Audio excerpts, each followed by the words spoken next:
Hello YouTube, Robin Hood Bricks here, and it's finished! My wonderful new Natural History Museum modular. Wow, this set is a triumph if you ask me. Nice one, Lego!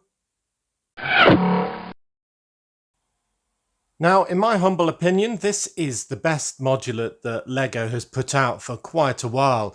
Definitely better than the police station and the boutique hotel.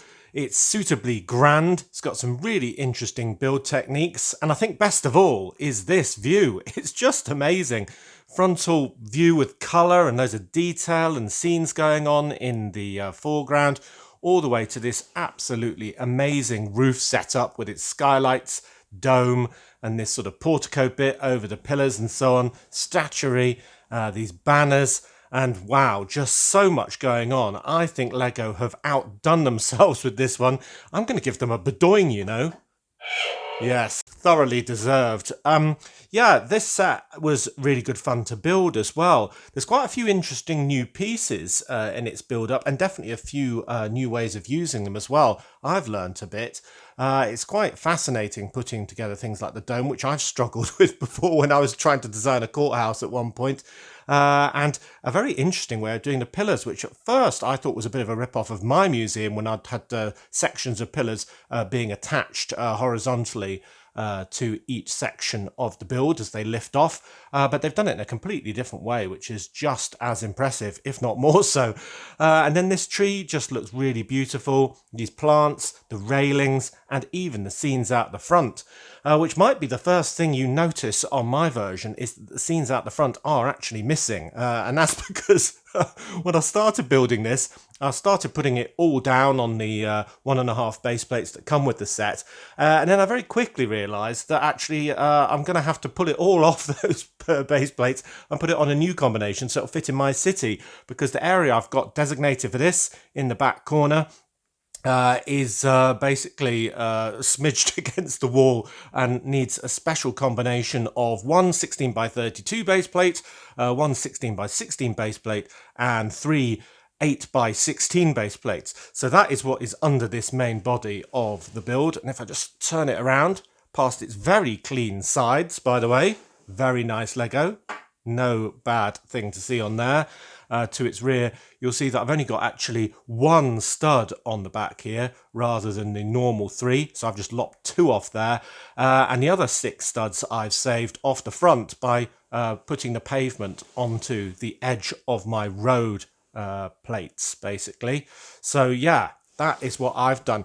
So I've got those scenes on the base plate ready to be used in my city. I just need to transfer it. So we've basically got the first 32 studs worth of it there, with a lady feeding the birds some cookies, which is probably really bad for them, but anyway. And the one change I'm going to make immediately is to this post box, because I don't like that all red one, even though it's sort of harking to real Royal Mail ones. I'm going to add the star that I've used throughout the rest of my city with the sticker on from the airport starter set. And the black sort of base as well. So there we go, there's my first amendment. We've got bits of lovely blossom fallen off the tree, and then the remaining 16 studs worth I've just put back here, and we've got one of the hilarious scenes next to the characteristic rather sort of lamppost of a modular. We've got the dog running off with a dinosaur bone, and one of the hapless museum curators chasing after the dog. And that's one of the things I've really enjoyed about this build, is some of the funny scenes. They've really sort of taken a leaf out of my book in a way, and having lots of scenes all over the place that are really fun to see, really interesting, and really bring it to life. So we've got one curator, as I say, with the sort of worried side of her face, chasing this dog who's stolen a bone, and I'll be putting all of those scenes onto my streets in front of here. And then we've got the other chap with his sort of whoops face on and a broom, because one of the scenes on the inside of the lower floor that we'll see in a minute is a broken bit of pottery, very, very expensive antique pottery, presumably, or maybe even sort of prehistoric or something like that. So yeah, and given he looks that guilty, I think he's either just witnessed somebody else do it and is thinking, oh no, or He did it himself. That's what I like to think. So yeah, so they've got a really nice new torso as well, which is perfect in a sort of smart tie and sweater setup with a ID badge on there as well. Just another thing, I've just put these kind of railings to help you get up these steps up a little higher than they will be when they're mounted in the Lego room, just because, well, they were kind of attached onto the street side and hanging into here. But anyway, without further ado, I suppose we should look at this in a bit more detail. So I'm going to break this apart and we can look at the ground floor first. Now, the price of these modulars does seem to be going up every single year, but partially here at least we have got a 1.5 base plate build rather than the normal 32 stud long one. But still, it does feel a bit pricey, to be fair. It's good to say, though, that you do get a lot with it, a lot of interesting pieces, printed pieces, but well, just a huge volume of pieces, though a lot of them are very small, like all these tree elements and all of the tiles on the inside here, making this wonderful floor. Now, I say it's wonderful, but it's not that wonderful when you've put it all onto one set of base plates, only to then realise that you have to take them off, as I just mentioned, and do it all again. So yeah, I think I was a bit underwhelmed with the first floor when I was building it, just because probably of that bad start, having to do everything twice. But I mean, it is absolutely jam-packed full of interesting exhibits. So I'm just going to take out the two removable sections just so we can look at it a bit more clearly. And another thing that you build at the very beginning is some bones underneath the floor of this raised section in the middle. And I always thought that was a bit weird when I covered them up almost immediately. I mean, it sort of adds to the intrigue of the build, I suppose, but it really is a bit pointless putting loads of neatly aligned tiles under there.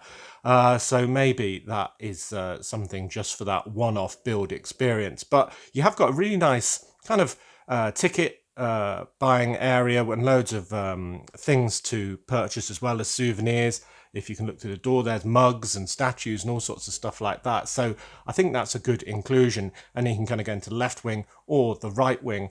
And the left wing over here has got loads of the pottery, including that smashed one, which used to have its plinth and now is all over the floor. So that's really where I should put that second curator and the stairs up to the next level, of course. And then we've got a cross section into the Earth's crust there, which is really interesting, next to a volcano and some sort of geodes and other rock pieces and stuff like that, which really brings home the sort of early era of natural history. So yeah, that's really nice. I like that a lot. And this stairway, though it does move, I don't think it's really sort of supposed to, because it doesn't really lift out of the way or anything. It's just a really neat way of doing it. And I really like that. That was another one of the really good build techniques, because it uses roof tiles, the kind of ridge tiles on the very top, but mounted then at an angle. And it makes for perfect stairs, albeit without any connection points. And stairs are always a really hard thing to get into a modular build without using too much space up. So I think they've done a really good construction here that I think a lot of people will be stealing for using in their own constructions in the future, because, well, it's just really effective. And then the door underneath those stairs goes to the smallest room, of course, where we've got a very intricate toilet set up with toilet roll with a new sort of curved Technic piece, some windows there, which aren't frosted, so you could have a peek in if you were so inclined. And then you do have that dividing wall, the back there, which I just pulled out so we could see in. Then the same sort of setup on the other side, with probably my most favourite exhibit, which seems to be some fossilised dinosaur poop, unless it's a fossilised dinosaur ice cream scoop. I don't know, but anyway, I thought that was quite interesting when I was building that. That made me titter and smile. So that is part of having a fun build, is actually really enjoying the process, not just the end result. We've got sort of fossil here, a nice big dinosaur skull here, some dinosaur eggs there.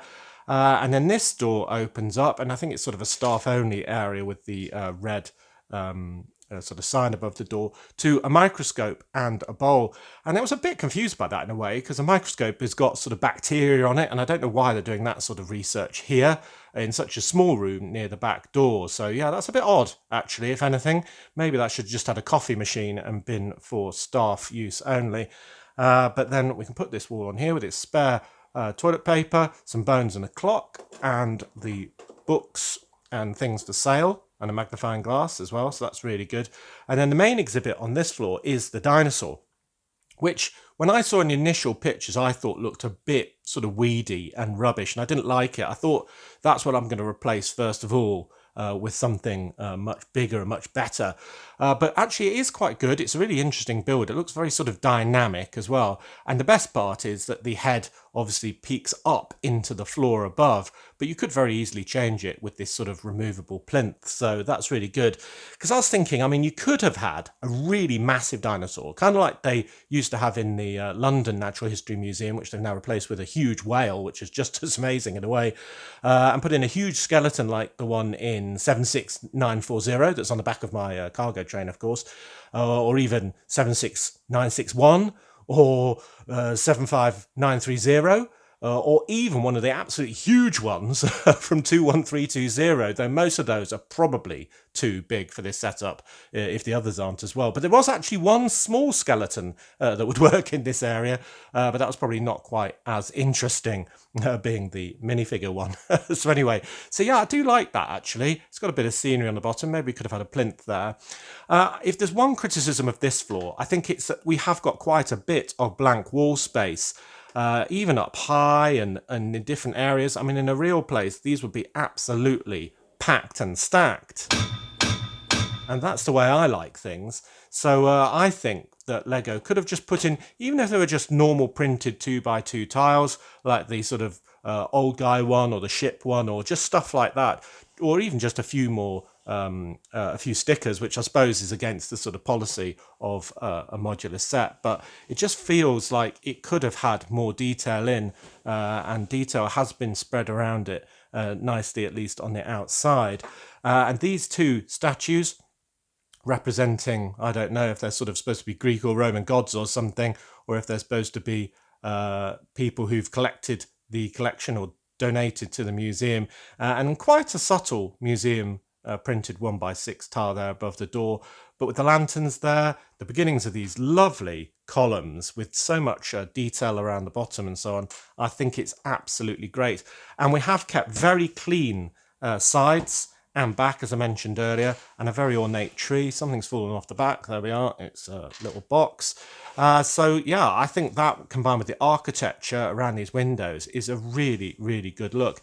And I think some people are criticising the olive green colour, which does look a bit drab maybe on first glance. We had it on the Parisian restaurant as well, didn't we?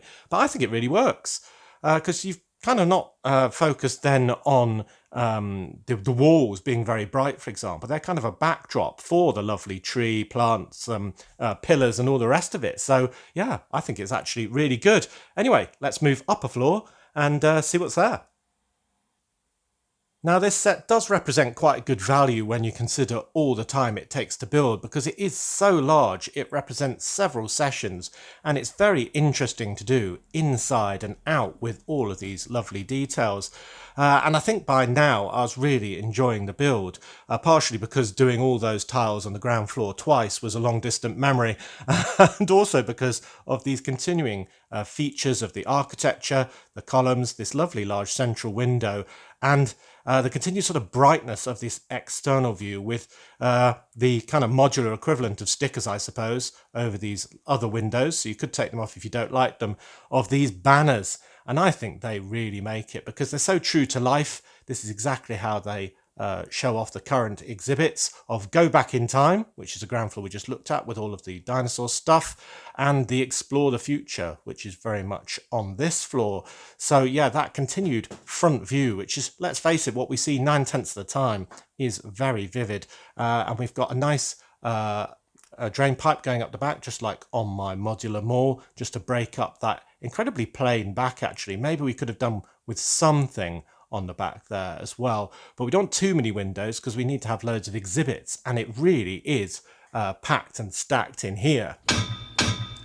Now, the best feature on the inside, clearly, is, yes, a tribute to Robin Hood bricks. It's my hat there above a little model of a sort of forest hideout. I'm not quite sure what that's got to do with Explore the Future, or even really natural history, but we do have a knight's helmet here above a yellow castle, so it's more of a tribute to Lego, really, isn't it? And a sort of pirate hat above a ship there. But the main thing on this floor is these two cutaways, One is to allow the stairway from the floor underneath to come up, and you can see the gap is only 3 wide, so it's very efficient for space, and then to go up again for the next floor onto the roof over there. And then this cutaway has, of course, that dinosaur very visible in the gap and coming up through the hole indeed. So that is really, really nice and a very good feature. But I think the best one is actually seen if we turn it around, which is the orrery, which is basically all the planets going around the sun as a big model of our solar system. And you can see it's pretty complete, really. Earth must be this dark turquoise one. So we've got, I assume that's Mercury, that's Venus, then we've got Mars, I think that must be Jupiter, Saturn, Uranus, and Neptune, or that's probably Uranus, and that's probably Neptune being blue, isn't it? And then I think they've left out Pluto because it's technically just a dwarf planet now. Poor Pluto. Anyway, that looks absolutely great. And just little builds like putting the ring around Saturn and all the different distances very subtly done is just great fun to build. Got some nice lights on the wall there, but still some empty wall space. So, I mean, it does enable all of us to add a lot more detail should we wish. I mean, I suppose if every floor was really, really full, it would be prohibitively expensive. But we've kind of got a classic space looking setup here with a what looks like a Galactic Explorer done in a very mini build here, and a sort of a base plate, I think, of that thing with the craters on, with a space base with a dish on. I mean, it really is classic space, if you ask me. What must be some sort of meteorite or something, telescope, and then on the back wall here, an anchor and a map with a sort of rocket shooting across with one of these lovely new curved bar pieces in transparent. And I want to get a lot of those for my deep sea cabinet, but they aren't available on Bricks and Pieces yet. And then a rocket against its launch pad. So yeah, I think this is a really good floor. Absolutely fascinating, brilliant on the outside and in, and well, it really adds to the floor below with these two cutouts. It's really sort of linking everything together. And that is a theme that continues onto the skylights in the floor above. It would be completely forgivable to think that, well, roof schmoof, who cares? But this, if you ask me, is the best part of the whole model. Not does it only give a fantastic view from quite a long way away, but it is very clever and very pretty indeed. We've got the window cleaner hanging off the front here on a little gantry. That's pretty similar to the Grand Emporium, of course, but it's very well done, and you got a great one of those new caps and all the equipment and all the rest of it, so it looks very nice indeed. But my favourite bit is this portico. To say this has got a complicated build technique, well, I say that, it's actually not that complicated, but it's incredibly clever. But the snug fit that it all sort of goes together with, and it's absolutely seamless, is, well, just very impressive indeed. So kudos to the designer. I've tried to design a portico just like this for my theatre, which may or may not make an appearance in future months. Haven't finished it, not entirely happy with it. Was very difficult indeed to get it looking really nice, and this one is just perfect. I mean, the temptation is just to lift it entirely or make it twice the size and see how that looks, but yeah, that is great. And then we've got these micro figure models in these arches as more statuary on the roof, and that looks great as well, with one of these raised bits on either side making it look very classical. And then these skylights line up perfectly with those light wells, the gaps in the floor below, all the way to the dinosaur on the bottom, and look really good and let in a lot of light, which is one of my major complaints about normal modulars, in the fact that when you've got the lid on, you can't see a thing inside them. So I think that is absolutely perfect. And as if that wasn't enough, then we have this dome in the middle with its quite complicated build, but it's got its own skylight in the very centre, and then it represents the office of this guy, who has got his own telescope on the roof, more Blossom, which just links everything together, and this is where he works in there, and he must be the head of the whole museum. Whoop, just ripping things off here, with the doorway up to his Fortress of Solitude, and I kind of think that he must be the sort of Sir David Attenborough type character who runs this thing, though with the glasses he looks more like his late brother Richard Attenborough, who's also a Sir, I think, or is he a Lord? I think he's a Lord, actually. But yeah, he's more known for his theatrical involvement, of course. But yeah, he's a really nice figure with another really nice torso, sort of plaid jacket, another pass, bow tie. You can imagine him being eccentric, and he clearly loves his subject matter because he's got a good smile on. So I think he needs to be on the roof where he's most happy, looking up at the stars, or getting ready to when it's nighttime. So the fact that we've got all this extra detail and this lovely architectural work, and these skylights are done very much in the same way that I did smaller ones for the top of my observation car in the Flying Knotsman train. So it's all sort of studs on the side, but it just fits perfectly and looks wonderful. And the colour scheme isn't too wacky, and well, everything ties together. So you can see when we add this back on, let me just pop that down a minute, we already have the dinosaur poking its head up through that hole there, and we can even see that, though I'm not going to move the camera, when we put this all the way back on the top to make what has, in my mind, been the best modular build for, well, quite a long time. I think it really helps the fact that it's on 1.5 base plates. It gives us so much more room, because when you look at these and you discount the sort of 3 studs in this case on the back, and what have we got here, 5 here, but plus the other 6, that's 11, 12, 13, 14 that aren't being used. We've only actually got 18 studs worth here. So it's not a huge space as much as you might think on first glance to play with. So having this bigger footprint really makes for it. So yeah, I'm not even mildly considering a color change or changing any of the sort of profile down the front. I think it looks absolutely perfect.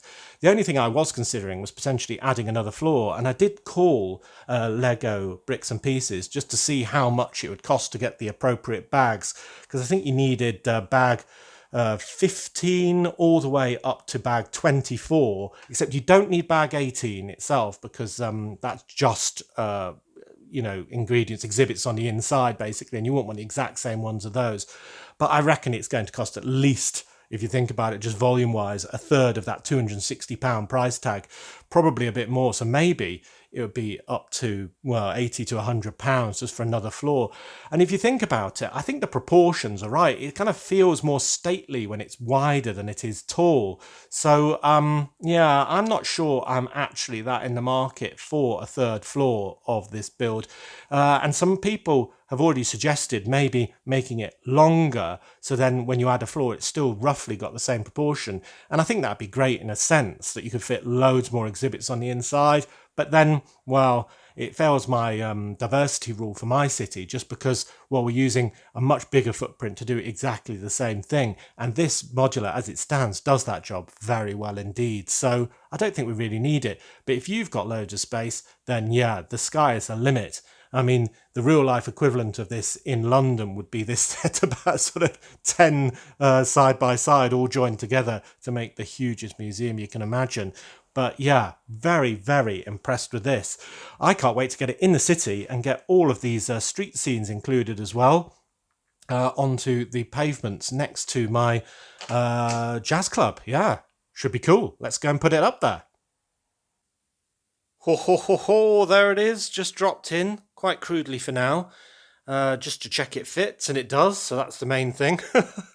I really like the fact that we've kind of got the very thin pizzeria building, then the kind of medium thickness jazz club, and then the really long museum. It looks extra grand as a result. But it all is a very sort of similar height along there. And I figure having the laundrette right next to the Natural History Museum is a bit of a bad zoning decision. So I was already deciding which one of these 2 corner modulars to put right on the end of this street. Kind of jutting out a bit too much because of that door frame, annoyingly, but it will need transferring onto different base plates. And I think the answer might be the Grand Emporium. So I think 2 things I'm going to do: put the Grand Emporium there as a nice tall kind of bookend, which I think will look really good, and we'll still be able to see the laundrette over there. And then I'll put in all those lovely scenes on this pavement area out front. So we've got the dog running away with the dinosaur bone, and all that other good stuff with the bench and the blossom and the rest of it. So yeah, but I'm liking that a great deal actually. It's a really good contrast on colour.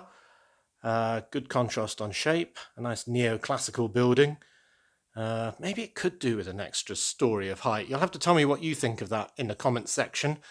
Yeah, it won't be the most interesting build, but I suppose I could put a third theme into the Natural History Museum because there's a whole section of history in between dinosaurs and space travel that we've completely missed out.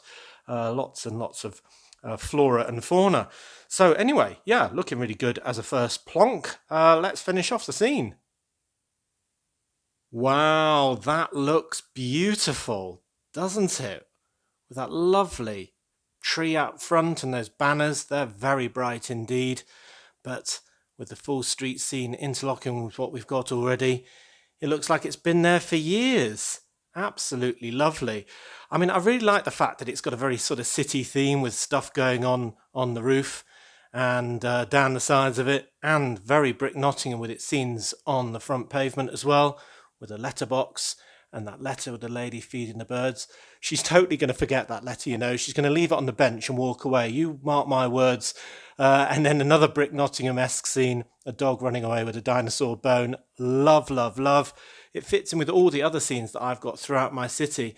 And it looks like it's been there forever. Fits perfectly. Love it. I don't think we really do need another floor, you know. And talking of fitting perfectly, I think the Grand Emporium and Casino fits much better on that corner, given that it's kind of symmetrical with its two sort of forward sides. The fact that we're losing one of them round the corner is much less of a loss than losing the front of the bank. I think you'll agree. I do need to rebase it, so it's going to be properly aligned, and we're going to lose, I think it's, 1, 2, 3, 4 studs worth of pavement on the front. So I'm going to have to really re-engineer this pattern that's kind of on the corner, which is a little annoying. But, you know, I think the end result will be worth it. I've already turned the advert round and put the birds on the front and so on, and moved our lovely Once Upon a Time brick advert to this wall. And that looks kind of interesting on what would be a blank wall, but not too bright to take away from the surroundings. So I think that looks really good, actually. Very good indeed, yes. And that means that this little run will have our turquoise building in the corner, then the much more appropriately located laundrette, and then the bank opening onto, so I suppose we could do a little sort of plaza there, a little sort of square, and maybe have that as our long awaited bank heist scene. That would be really good, wouldn't it? And then that can transition into the fairground with maybe a fairground lorry there, the entrance into the fairground, and then this area still for development with our Italian Job escape scene and all the rest of it. So yeah, this is really good. So I think what I'm going to do today, because I've still got a bit of time left, is rebase that modular, because I think that is the right one for the area.